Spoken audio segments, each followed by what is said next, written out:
12ஆம் வகுப்பு வேதியியல்ல பாடம் 12 carbonyl compounds and carboxylic acids. இதில் நம்ம முதல்ல கார்பனைல் காம்பவுண்ட்ஸ்னா யாருன்னா ஆல்டிகைட்ஸும் கீட்டோன்ஸும் தான். Due to presence of CO group. CO group is called carbonyl group. Both are called as carbonyl compounds. So இவங்களுடைய ப்ரிப்பரேஷனை பார்க்கலாம். First method ozonolysis. இது நம்ம 11ஆம் வகுப்புலேயே படிச்சிருப்போம். ஓசோனலைசிஸ்னா என்ன?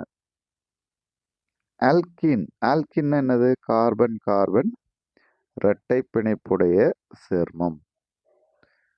இதை ஓசோன்னா என்னது? O3. இது ரெண்டுத்தையும் வினைபுரிய செய்யும் போது ஓசோனைடுன்ற ஒரு அடிஷன் காம்பவுண்ட் கிடைக்கிறது. இந்த அடிஷன் காம்பவுண்டை நம்ம ஃபர்தராக ஜிங்க் வாட்டர் சேர்த்து சிதைவுற செய்யும் போது ஆல்டிகைடுகள் அல்லது கீட்டோன்கள் கிடைக்கிறது. இல்லை இரண்டுமே கூட கிடைக்கும். இதில் மாணவர்கள் நினைவு வச்சுக்க வேண்டிய விஷயம் என்னன்னா, டெர்மினலில் டபுள் பாண்ட் இருந்தால் ஒரு ப்ராடக்ட் ஃபார்மால்டிகைடாக கிடைக்கும். Terminal olefins gives formaldehyde as one of the product. சரி, ஸோ அடுத்தது நம்ம ஒரு ஸ்பெசிஃபிக் எக்ஸாம்பிளுக்கு போயிடலாம். எக்ஸாம்பிள் கொடுத்துருக்கு, இங்கே பாருங்கள்.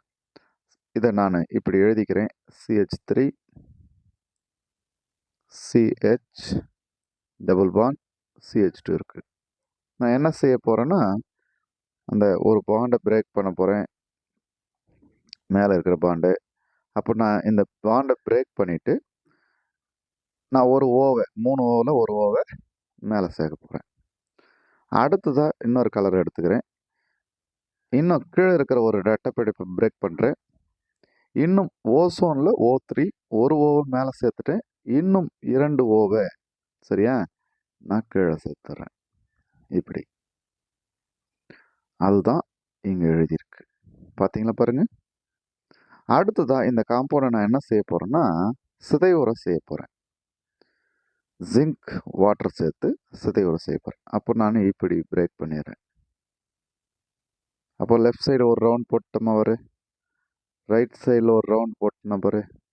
அப்போ லெஃப்ட் சைடில் என்ன இருக்குது அதை அப்படியே படிங்க. CH3 CHO. இதுதான் அசிட்டால்டிகைட். அடுத்தது ரைட் சைடில் CH2Oன்னு இருக்குது. CH2Oன்றது ஃபார்மால்டிகைட்.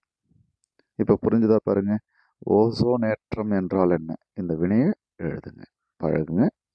ஸோ அடுத்த கொஸ்டினுக்கு போயிடலாம். அடுத்த கொஸ்டின், ஆல்கைன்ஸ் ஆன் ஹைட்ரேஷன். ஆல்கைன்ஸ்னா யாரு? C ட்ரிபிள் பாண்ட் C இருக்கிறவங்க தான் alkynes. Okay, C triple bond C இதான். அதாவது முப்பிணைப்புடைய ஹைட்ரோ கார்பன்கள் வந்து ஆல்கைன்கள் சொல்லுவோம் அல்லவா? அதில் இங்கே முதல் மெம்பரும் ரெண்டாவது மெம்பரும் கொடுத்துருக்கோம். ஸோ முதல் மெம்பர் இதுக்கு ஒரு H சேர்த்திங்க, இங்கே ஒரு H சேர்த்திங்கன்னா தட் இஸ் ஈத்தைன். அதுதான் இங்கே கொடுத்துருக்கோம். CH triple bond CH. இது நீரேற்றம் அடைஞ்சால் என்ன நடக்குது? அப்போ நீரேற்றம்னா இப்போ நான் வேற ஒரு கலர் யூஸ் பண்ணிக்கிறேன். ப்ளூ கலர் யூஸ் பண்ணி இப்படி நான் வச்சுங்க. இந்த இடத்துல H2 சேர்க்குறேன், இந்த இடத்துல நான் O சேர்க்குறேன். இந்த பொருள் கிடச்சிச்சா பாருங்க. லெஃப்டில் CH கூட H2 சேர்த்தா CH3. ரைட் சைடில் ஒரு O சேர்த்துருக்கேன். அப்போ CH3 CHO கிடச்சிருக்கோம். இதுக்கு பேர் என்ன சொல்லுங்க பார்க்கலாம்.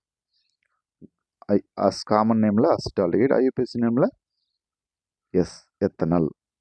சரி, அடுத்து இந்த மாலிகுலுக்கு போகலாம். Propyne, 3 carbon alkyne propyne. So இதுக்கும் இங்கே பாண்டை உடைக்கிறேன். நான் இந்த இடத்துல O சேர்க்குறேன், இந்த இடத்துல H2 சேர்க்குறேன். மாணவர்களுக்கு இது வினை வழிமுறையை சொல்லிக் கொடுக்கல. இந்த வினை படுபொருள் வினை விளைபொருளை எப்படி எழுதணும். ஹைட்ரேஷனா என்னது? நீர் சேர்க்குறோம்.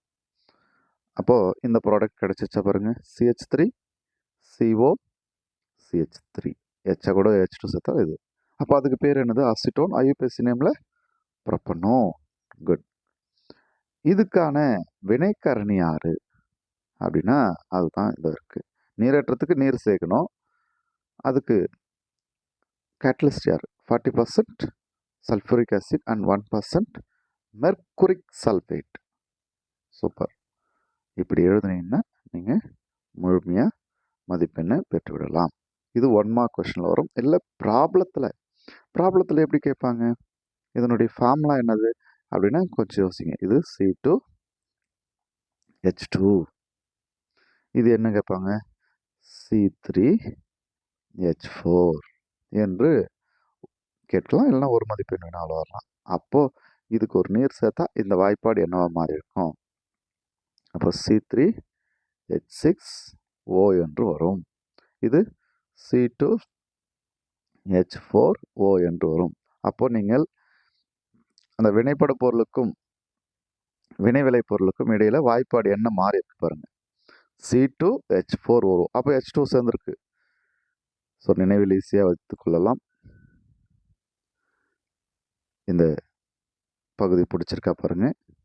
இன்னும் இது போல் உங்களுக்கு வேண்டும் அப்படின்னு சொன்னால் எஸ்கே கெமிஸ்ட்ரி யூடியூப் சேனல்லையும் ஃப்ரெஷ் கெமிஸ்ட் இன்ஸ்டாகிராம் பேஜையும் ஃபாலோ பண்ணுங்கள். தேங்க்யூ.